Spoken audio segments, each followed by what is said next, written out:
I like the way I film my episodes for you today. What's going on, y'all? What's up? It's me, Eddie G, here with another brand new episode of, you already know what it is, Eddie G's Comic Culture. Once again, I am your host, the one and only Eddie G, here bringing it to you live and in full effect. If you guys are tuning in for the first time ever, you guys should know that this is a show about pop culture as well as comic book, movies, music, TV shows from the past, present, and to the future as well. We discuss books, comic books, and in particularly graphic novels, anything that's going on in pop culture to this day. I make sure I discuss with you guys just to get that feedback. This is a forum as always. And if this is not your first time and you're returning back, welcome back. Thank you all for the love. If you already know me, then you know I start off my show with all those shout outs. So first and foremost, the show is still sponsored by the great folks over at Black Apparel. He's got some great heat going on right about now. Birthday shout out to my brother Kevin. Make sure you stop at the website at www.blackapparelblk.com. And not to forget my Instagram family as well, Blu-ray Dan, Channel 3 Productions, Nerdy Blurb TV, AJ Reacts, Zalim Diaz, who plays second in her group. It was a long hard road, but she made it to, she made it to the top, and hopefully next time around she gets it. Much love. And who else? My brother Dennis Knight, as well as Wins Collectibles. Make sure you check out his channel as well on YouTube. And also I believe one of my friends, I have just another reviewer myself that I wanted to discuss. I wanted to give a shout out to. I believe it's hang on one second, guys. I do apologize for this. That's right. It's MCM Movie Reviews. The guy's got some great content. He also has an excellent review on El Camino. So in case you guys want to go ahead and check out his YouTube channel as well, give him a like and subscribe. And here we are. Let's get this party started. Let's get this show on the road. So I'm going to kick this off right about now. Finally, we got some other casting news from the Batman. It's looking like we have the brand new Catwoman in the name of Zoe Kravitz. That's right, Zoe Kravitz, the daughter of Lenny Kravitz, and I believe it was Lisa Bonet as well. She scored the role after much speculation, and I mean, at this point, they're still, considering the fact that there's 6 villains in the movie, we still have like about 5 more to go. So I don't know how that long this process is taking. It's taking quite a bit, but it's looking like it's finally shaping up, and I'm hoping that it can make that 2021 release date. But yes, she's a pretty great actress. The last time I saw her personally was in Mad Max Fury Road, which is a great movie. If you guys are a fan of the Mad Max series, it's an awesome entry into the anthology. Tom Hardy kills it. Everyone in the movie was just phenomenal, and she was pretty great there too. You know what I'm saying? She wasn't too much. She didn't have I guess a major role, I guess you could say. She did have a pretty big role, but but she was all the same. She was great. I haven't really seen her in anything else as of recent. I'm sorry. I know I'm sounding out of the loop right about now, but her look in itself, she looks fantastic. I believe, and I can see why they went with that for Selena Kyle. Let's just.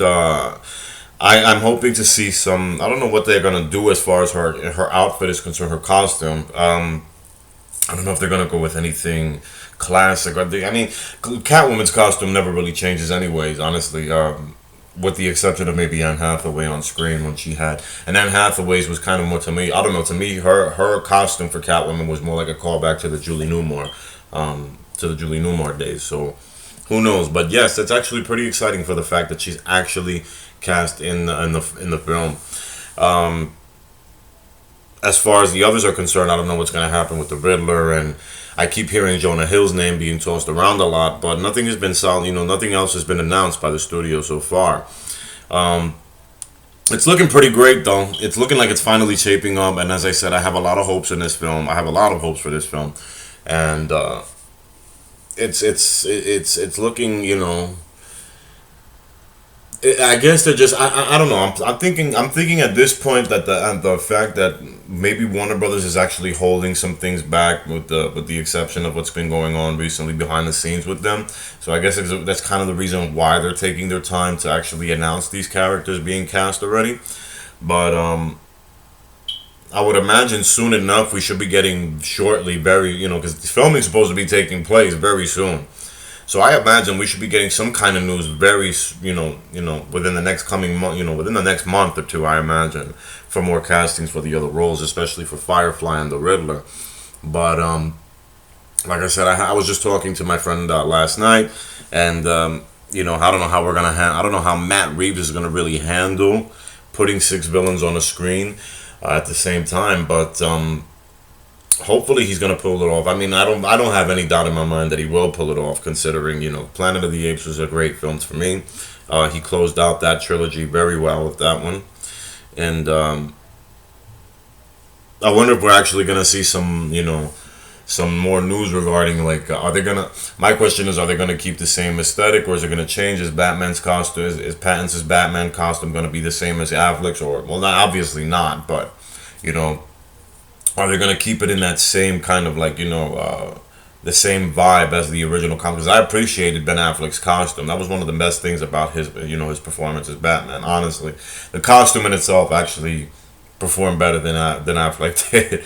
So with that being said, I'm really happy that we're getting some more news regarding this. As the pressure, and I know the frustration about it, is because it's like a slow pressure cooker going off, as we still get bits and pieces of information for the upcoming franchises that Warner Brothers has for the DC properties. But all in good faith, I think we're actually going to be getting something pretty soon. Now, getting into the Martin Scorsese deal, yes, I wanted to discuss that. Apparently, as you guys know, he's been making the rounds all over social media and the internet recently with his remarks regarding Marvel Studios, the MCU. First, he decided, the comment of him saying that it wasn't out cinema and all that and blah blah blah.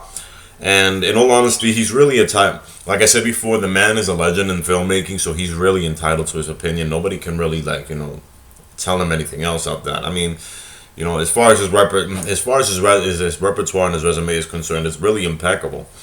But one thing, he doubled down on that. He doubled down on it, and here's my thing. One thing, he's comparing the movies as theme parks, and as theme parks vehicles and whatnot, and that's not cinema, and that was one of the things that got me a little upset. The fact that he decided to make that statement of it not being cinema. Art is subjective. You understand what I'm saying? And you can't just be so narrow-minded to the sense of and just keeping your vision, your style of storytelling, and keeping yourself closed off to everyone else and what everyone else has to offer.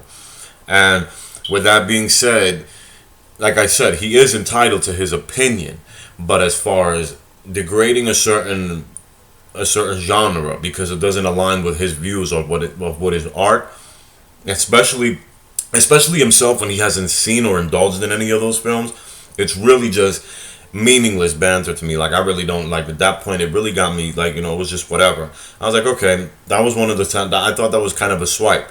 Because to me, in general, if you're swiping at Marvel Studios, you're swiping pretty much at every comic book movie in general, because that's what they are. He's more focused on the spectacle of what it is rather than what's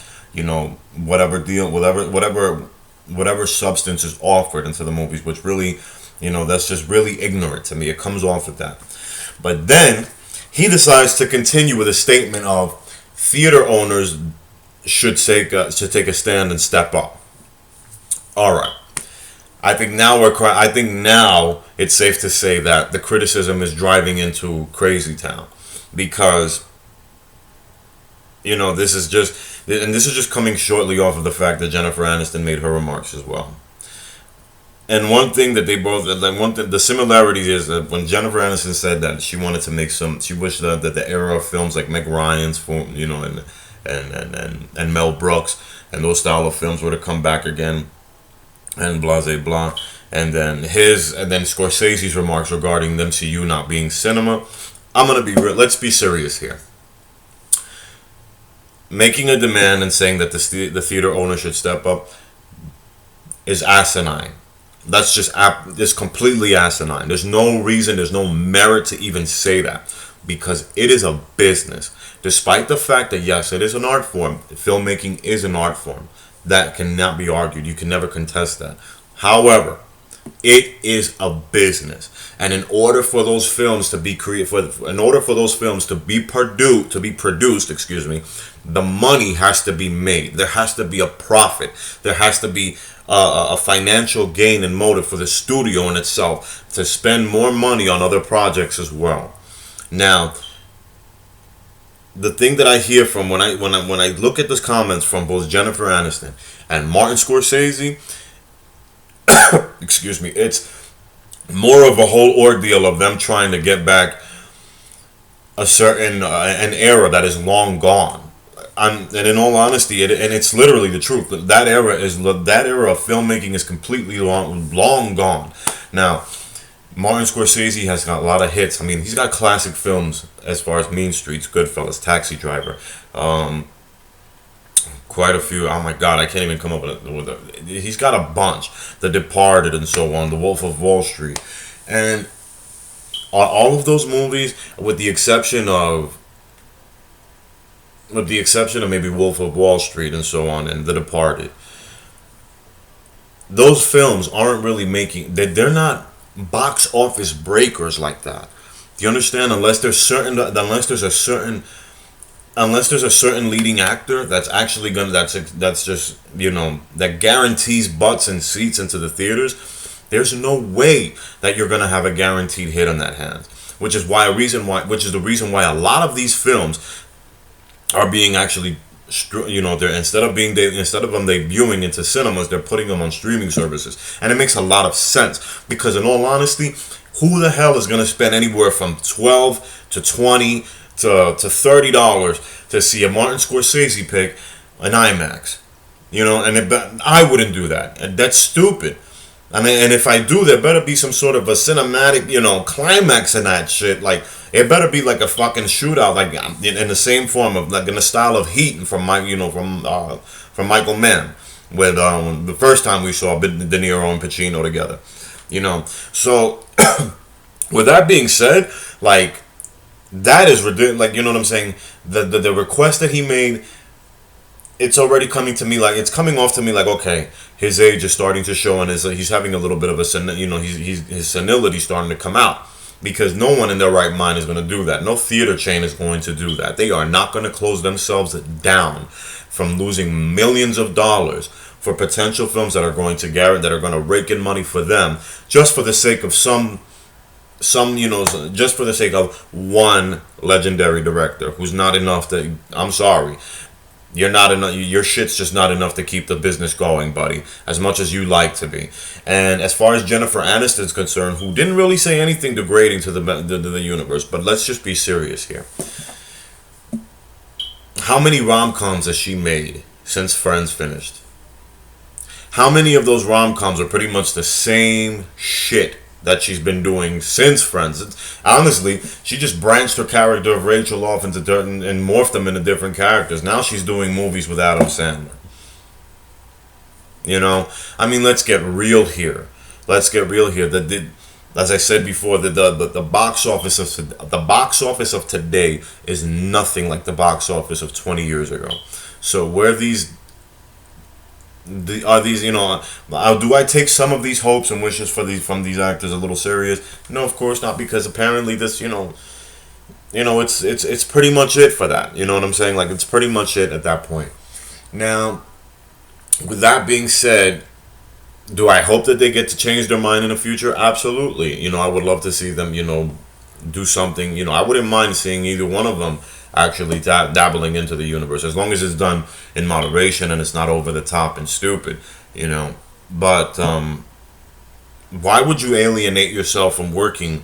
You know what I'm saying? Because to me, that kind of like, puts a little bit of that kind of severs a little tie for studios. Like, the MCU is owned by Disney. Disney is a monster right now. Like, when you like, why would you try to, like, throw some shade at a potential partner in the future that you may need?